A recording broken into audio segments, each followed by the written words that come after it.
Sentence structures.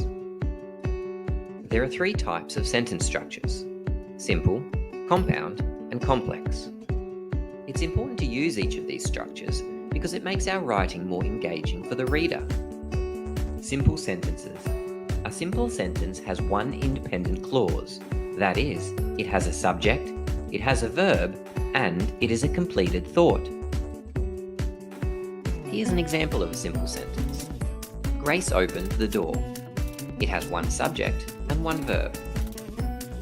Sometimes simple sentences have a compound subject, like in this sentence. The table and chairs need to be cleaned. Simple sentences can also have a compound verb. For example, the boy smiled and nodded.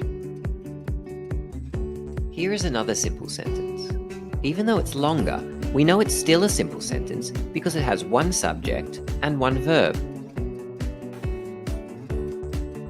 Compound sentences. Compound sentences are a combination of two or more independent clauses joined together by a coordinating conjunction. Remembering the acronym FANBOYS is an easy way to remember the coordinating conjunctions that we can use to join independent clauses. Here are two simple sentences. Grace opened the door.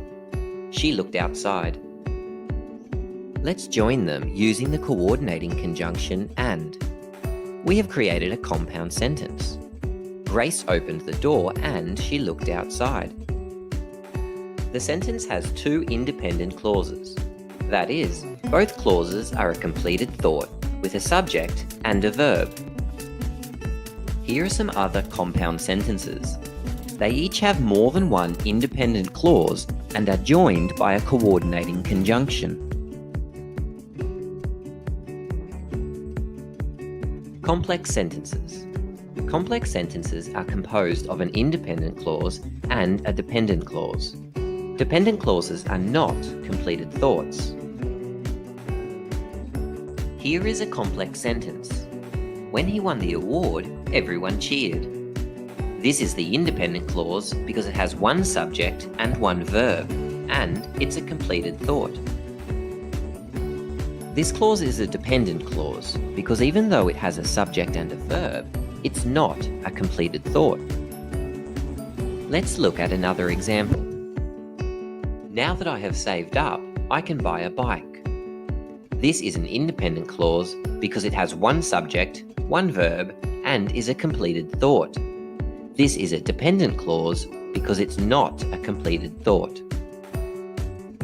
The dependent clause can go at the end of the sentence, like this, or it can go first in the sentence, like this. Notice that if the dependent clause begins the sentence, we use a comma to separate the clauses. See if you can work out the structure of these sentences. Carl knew lots about monkeys. That's right, it's a simple sentence. It has one subject and one verb. Let's try another one. Although Matt was running late, he seemed relaxed. That's right, it's a complex sentence. It has an independent clause, which is a completed thought, and a dependent clause, which isn't a completed thought. One more. He was hungry, so he ate. It's a compound sentence. It has two independent clauses. They are both completed thoughts, joined using the coordinating conjunction so. Identifying different sentence structures is easy.